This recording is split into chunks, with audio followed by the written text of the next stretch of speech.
그날 가족들 모두 찜질방에서 하룻밤을 지새고 난 다음날 아빠는 가게를 하루 쉬시고는 엄마랑 함께 여관 주인 아저씨 어머니랑 만나셨대요. 처음 집 계약할 때 그 여관집 아주머니와 이야기했었기 때문에 처음에 저희 아빠가 여관 아주머니한테 그 이야기를 꺼냈더니 자기는 집에 대한 권리가 없다고, 집은 자기 시어머니 소유라 하셔서 그 할머니를 만나신 거죠.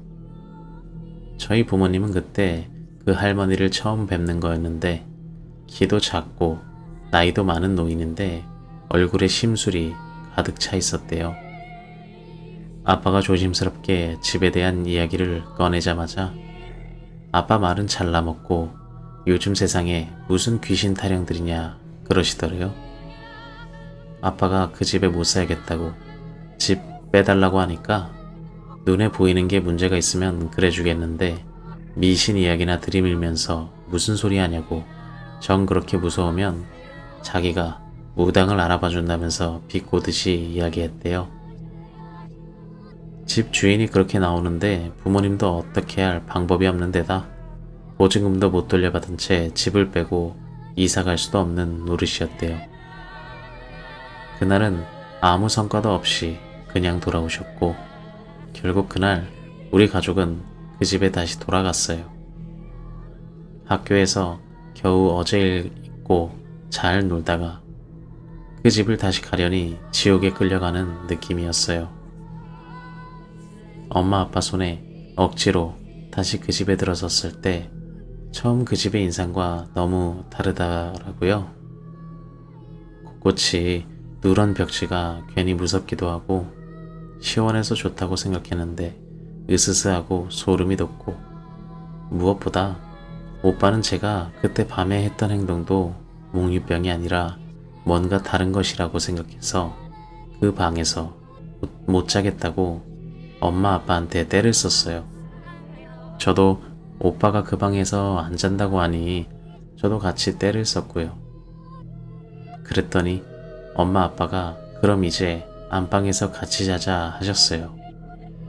그런데 신기하게 네 식구 같이 자면서부터 그런 일이 좀 줄어드는 거예요. 그냥 가끔 저녁에 쿵 소리가 난다던가 TV가 꺼진다던가 등등 자잘한 일만 가끔 생기고 괜찮은 듯 싶었어요. 그래서 그날 이후 항상 네 식구가 같이 잤는데 안방엔 침대가 없어서 네 식구가 바닥에서 자야 했어요. 한 열흘 지나서였어요. 우리 가족들이 잘 때 큰 이불 2개를 깔고 엄마, 저, 오빠, 아빠 이렇게 누워서 자거든요. 엄마 옆에는 이사 올 때부터 있던 그 화장대가 있고 그 옆에 방문이 있었어요. 방문을 항상 닫고 자는데 그날따라 너무 더운 거예요. 그래서 방문을 열고 잤거든요. 방문을 여니까 거실이 너무 무서운 거예요. 그날은 네 식구가 전부 다 긴장해서 스탠드 같은 것까지 켜놓고 쉽게 잠도 못 들고 한참 이야기를 하다가 잠들었는데 자는데 이야기 소리가 계속 들리는 거예요. 좀 시끄러워서 중간에 눈을 떴어요. 엄마 목소리인 것 같아서 엄마하고 엄마 쪽을 봤는데 엄마가 뒤돌아 누워 있더라고요. 방문 쪽을 바라보고 옆으로 누워서 주무시고 계신데 엄마 옆 화장대 위에 사람이 올라가서 이상한 소리 내면서 춤을 추고 있는 거예요.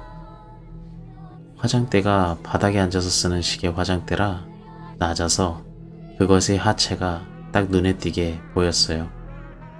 너무 무서워서 눈을 감았다가 떴는데 도저히 눈을 다 뜨고 못 보겠어서 실눈을 뜨고 보는데 하얀 발목이 껑충껑충 뛰면서 춤을 추는 것 같은 거예요. 도저히 보고 있을 수가 없어서 눈을 감았는데 이상한 소리를 계속 내는 거예요.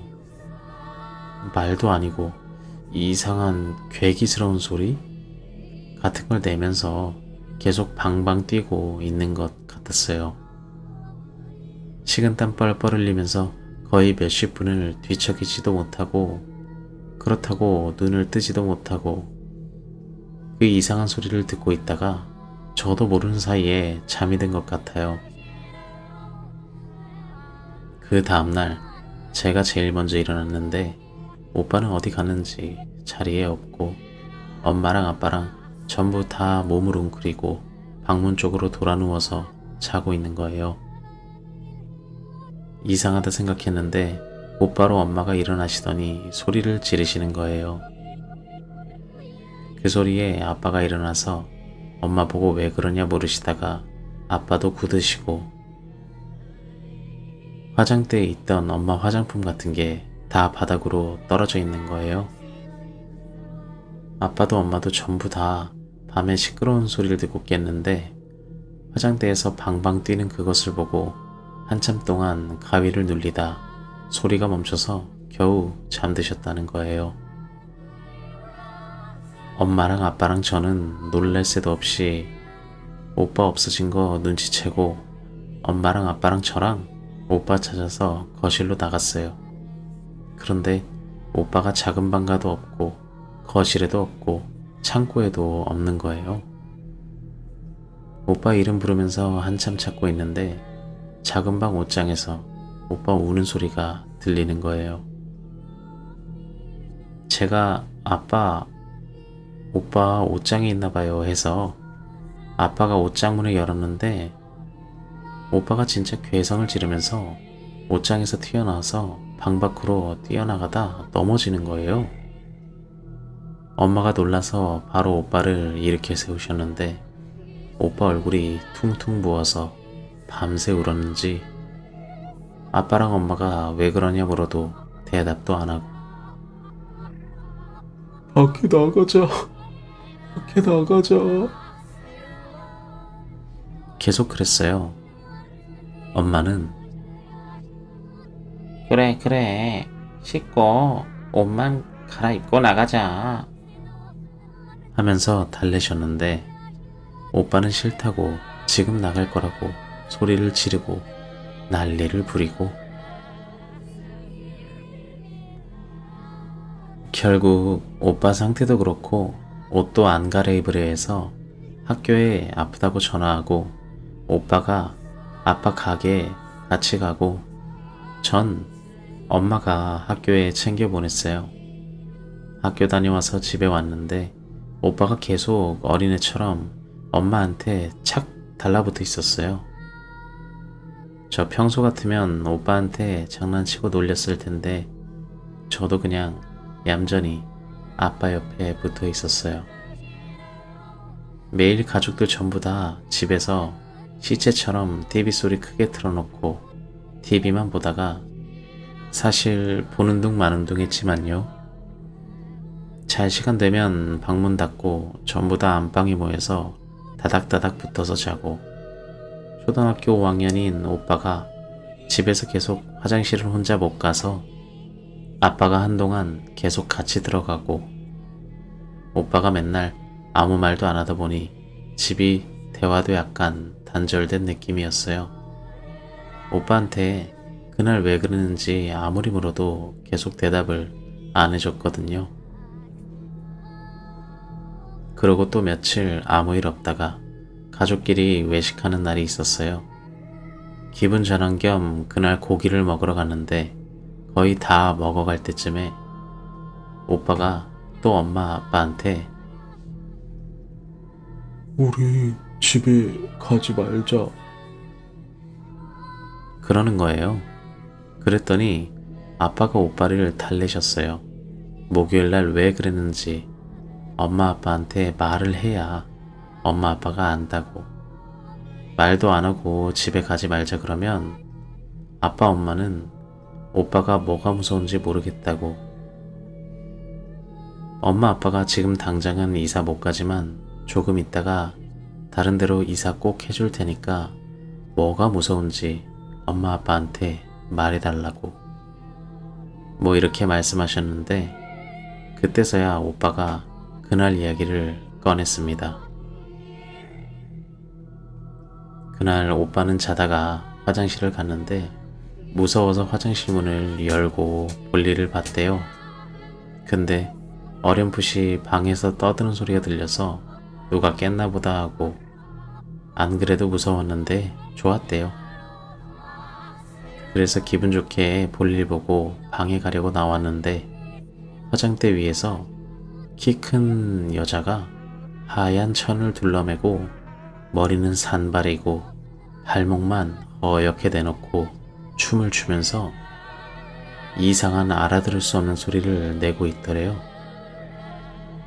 너무 무서워서 소리도 못 지르고 화장실 앞에서 꺽꺽대며 울었는데 그게 화장대에서 홀짝 뛰어내리더니 오빠를 잡으러 막 쫓아오더래요. 이상한 춤을 추며 이상한 소리까지 내면서 오빠가 안방으로 도망치려니까 잡힐 것 같아서 작은 방으로 가서 옷장 안에 숨었는데 그게 옷장 밖에서 이상한 소리를 내다가 엄마 목소리도 흉내내고 아빠 목소리도 흉내내고 제 목소리도 흉내내는데 가족들 목소리로 야, 너 죽어. 죽는다. 이리 나와. 나와. 죽는다. 밤새도록 옷장 앞에서 쿵쿵 뛰어대면서 가족들 목소리로 협박했다가 갑자기 이상한 소리로 끽끽 웃어대다가 오빠는 옷장에 숨어서 소리내서 울지도 못하고 밤새 울었다는 거예요. 그날 밤에 아빠랑 저랑 엄마가 이상한 소리 멈춰서 겨우 잠에 들 수 있었을 때 그 귀신이 오빠를 쫓아가서 그랬던 거죠. 나중에 알게 됐는데 그 옷장은 우리가 가져온 옷장이거든요. 엄마가 아빠한테 시집 올 때 가져온 옷장인데 외할머니가 그 옷장에다가 악한 거 쫓는 그런 부적을 붙여 두셨나봐요. 그래서 그 귀신이 그 옷장에 숨은 오빠한테 해코지를 못한 거일 수도 있다고 엄마가 그러시더라고요.